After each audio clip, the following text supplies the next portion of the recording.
Turn to the OPM hack more essentially.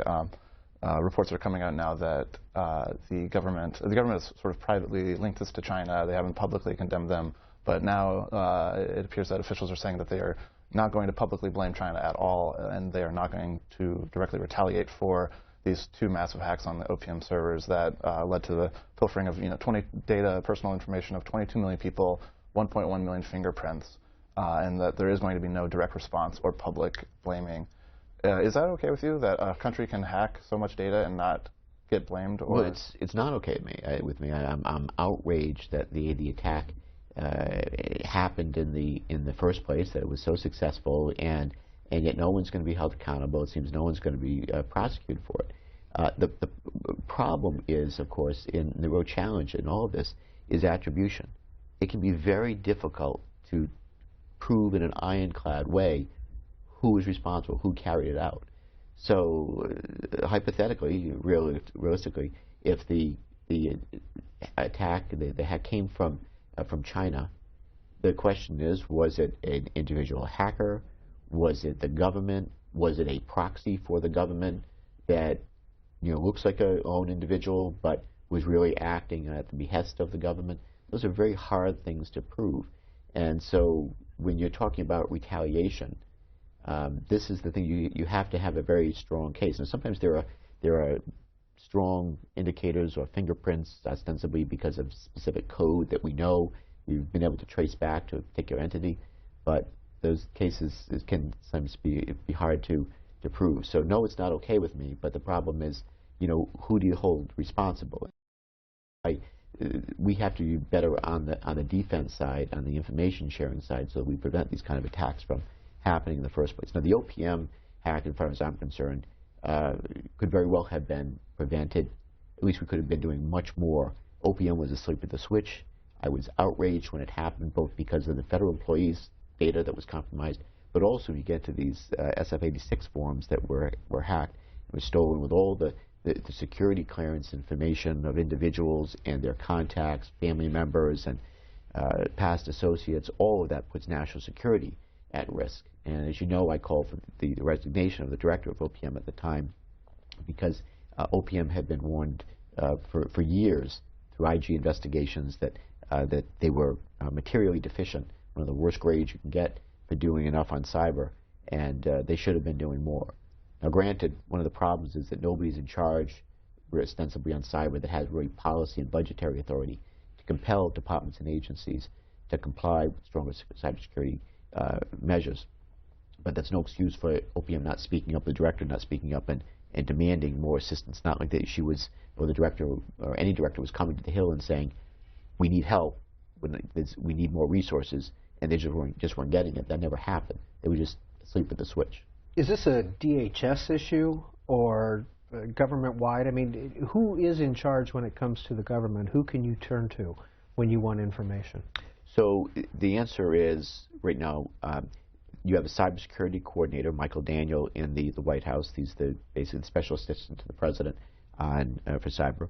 And I give Michael high marks. I've had the opportunity to speak with him several times. He's briefed me several times, and I have a lot of respect for him. But he is a coordinator, and he doesn't have policy and budgetary authority to reach across government and compel different departments and agencies to step it up more in cyber.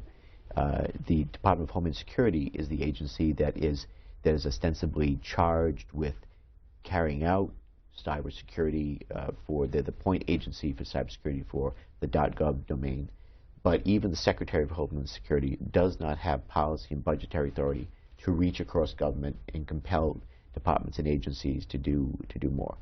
I've argued and have actually introduced legislation to fix that problem, to create a director's position in the White House that would have this policy and budgetary authority to compel departments and agencies to do what they need to do, stepping up their game and doing more in cyber. Unfortunately, that bill has not passed. We did pass it once as an amendment to the National Defense Authorization Act that came out of the Armed Services Committee where I sit, and it did pass the House, but again, the Senate failed to act on it, so it died. And unfortunately, this Congress, the last several Congresses under Republican leadership, unfortunately, has not taken it up, has not passed it. I'm hoping that we can do more. So is there any continuity among government agencies in how they protect information online? Is there any continuity in the Congress? The answer is some, but not enough. Now, the Department of Homeland Security is they do have protocols in place that they are methodically trying to deploy government-wide. Einstein 3, for example, is the tool that's ostensibly the tool that will do a better job of protecting the .gov domain. But right now, there's such a small percentage of the .gov domain that Einstein 3 is actually deployed on. Some of that, of course, is you have to negotiate that with the internet service providers and the agency, and they're slowly working on that. And as time goes on, we'll have more and more departments and agencies actually protected by Einstein 3. But this has to be done, and it has to happen more aggressively. And again, if a department or agency isn't taking it seriously enough, and look, cybersecurity for the different departments and agencies isn't necessarily going to be their primary mission, and so they're busy doing, whether it's Department of Treasury or Commerce or State, they're doing their primary mission.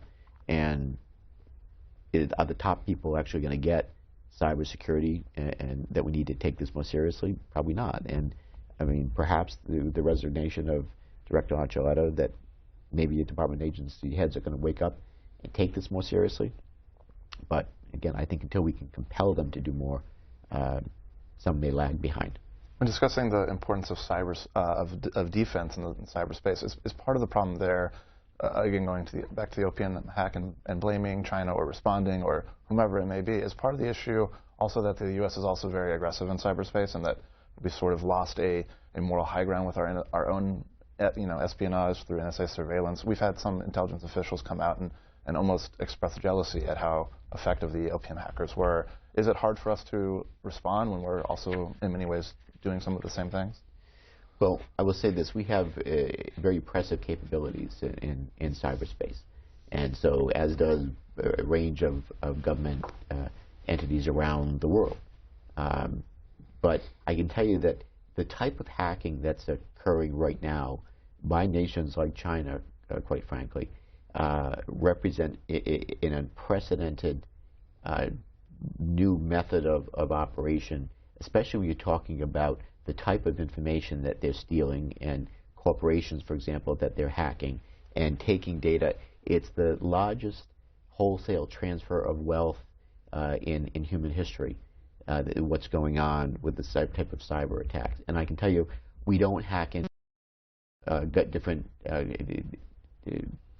companies and corporations, businesses around the world steal their data and then exploit it. The United States does not do that. Because the question is, who would you give it to, first of all? The government doesn't pick favorites. China is doing it. It's outrageous, and it's got to stop. And this is one of the reasons why, of course, we need international rules of the road about what's allowed and what's not allowed. And China, Russia are way out of bounds on a lot of these things, and we need to have these international rules of the road that will prevent it, but it will also impose consequences for the nations that do it. I want to turn quickly to... And I apologize, but we are out of time. Dustin Volz, we'll have to have you back to ask that question. Jim Langevin is a member of the Armed Services and the Homeland Security Committees and co-chair of the Congressional Cybersecurity Caucus. Thanks for being with us.